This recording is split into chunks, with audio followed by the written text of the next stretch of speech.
Sa bidyong ito, pag-usapan natin kung paano maging rust-proof o hindi na maging kalawangin yung mga bakal-bakal natin sa motor. So isa sa maintenance na hindi alam ng karamihan lalo na ngayong maulan yung panahon ay yung pagme-maintain ng mga bakal-bakal natin sa ating mga motor na kung minsan kapag natatanggal yung mga pintura niyan ay nagkukos ng corrosion or ng kalawang sa ating mga parts ng ating motor, especially nga yung mga bakal-bakal natin. Share ko lang sa inyo yung ginagamit ko na degreaser. Ito kilala nyo to. Ito yung WD-40 na kilalang kilala na pantanggal ng mga corrosion, kalawang, mga dikit-dikit sa fairings at kung ano-ano pa. And bukod kasi sa tinatanggal niya yung kalawang, pinoprotektahan niya pa yung mga bakal natin para hindi na mangalawang ulit. So dito sa aking mga motor, ayan, lalagyan natin yung mga part na yan na pwedeng kalawangin or yung mga part na medyo kinakalawang na katulad nito. So actually, monthly ko to ginagawa kasi hindi naman permanent yung talab niyan. So ito, nilubricate ko na or dinegreaser ko na rin siya last month. So medyo natanggal na yung kalawang niya eh. So ngayon, lalagyan ko lang ulit para maprotektahan ulit at saka para hindi tablan ng kalawang. So yan. Bali, nakakaganda rin ito para yung mga joints ng ating mga umiikot na parts. Halimbawa, itong natin, footrest dito, tsaka yung stand, 'di ba, yung kanina.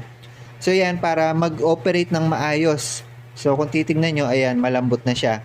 So kung medyo matigas yung inyong mga footrest, kagaya niyan, pwede nyo lagyan nito. Bukod sa pantanggal ng kalawang na nakakapagsikip ng mga joints natin dyan. So yan, ginagamit ko yan per month, no? Tandaan nyo lang na hindi permanente yung talab niyan. So minsan, kailangan nyo talagang i-maintain na lagyan yung mga parts na pwedeng kalawangin para soon, hindi kayo mamroblema sa mga kinakalawang na parts nyo. At saka also, pag pinabayaan nyo yung kalawang na parts, mga hawa yan or lalaki yan. Sa mga part na may tuklap na pintura tapos nangalawang yan, pwede nating i-repaint ulit para hindi na mangalawang. Pero yun, kung wala pa kayong budget pang pintura, pwede nyo munang lagyan nito para hindi pa mangalawang or hindi mo na mangalawang yung mga rusted na painted part. Also, yun nga, hindi lang for corrosion or sa kalawang. Para na rin sa convenience kapag tinatanggal natin yung mga nut natin, hindi tayo mahirapan dahil nga may build up na mga corrosion dyan. So ayan, napakalaking bagay nito para matanggal yung mga rusted parts natin. So ito, kagaya nito ng bolt dito sa may side mirror ko. So kapag nabasa kasi yung bolt na yan, mapapasukan ng tubig yung loob, lalo na parang catch basin siya.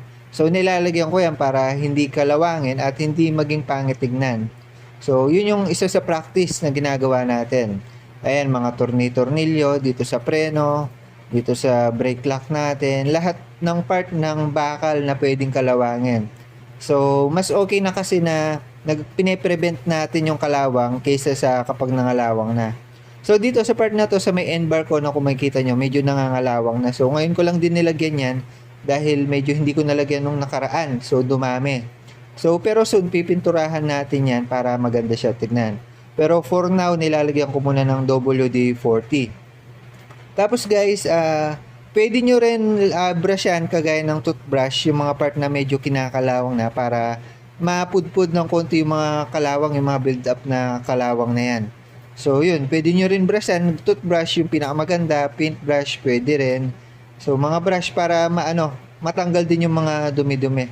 So ako binabaran ko muna yan, tapos ang next step na gagawin natin is imo-motor wash natin or pupunasan. So ayan, yung sa akin, nilalagyan ko na lang to kasi goods pa naman yan, hindi ko pa naman need brushan, pero pag nag-motor wash ako, isasabay ko na rin yan. So ayan lalo na dyan sa stand guys, minsan nag-stack up yan. Kasi yan dyan sa ilalim. Lalo na yung center stand natin. Yan yung madalas mag-stack up. Kasi pag nag-stack up yan, minsan hindi na natin na ibababa. So sobrang hassle nun. Ayan, dahil center stand, yung mga stand natin is laging nakaapak sa kalsada, which is minsan basa or sumasayad sa tubig. Yan yung madalas kalawangin. So para hindi lumala yung mga kalawang natin dyan, lagyan lang natin ng degreaser. So ayan, pati itong bolt ng gear oil natin nilalagyan ko para soon wala tayong problema sa pagbukas sara niyan.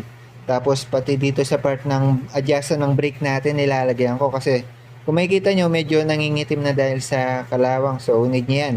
Tsaka nag-ooperate din yan eh. So a-adjust yan. So para hindi ma-stack up, lagyan din natin. So basta lahat ng part ng may kalawang or bakal na pwedeng mga lawang, nilalagyan ko para in case man na umulan or nagka-carwash tayo, 'di ba?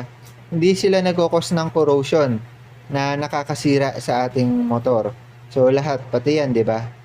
So, yun, lahat ng bakal-bakal natin. Magandang practice to. Gawin natin every month siguro pwede na 'yon. Kasi di naman nga din permanente. Ayan, at dito sa likod, sa may gulong, sprayan lang natin. So, itong pagme-maintain na to ng pagtanggal natin ng corrosion or ng pagpe-prevent natin ng corrosion is hindi tinuturo ng kasa yan. So, kaya naman yung iba, so nagkakaproblema sa kanilang mga joints kagaya ng center stand, side stand na i-stack up yung mga bakal nila nangangalawang dahil hindi nila na-maintain.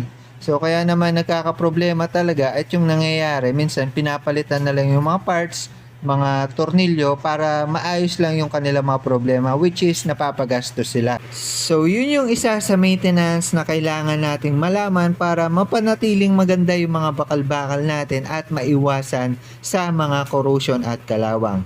The more you click, the more you know, usapang kalawang sa ating mga motor. Bye-bye! Subscribe!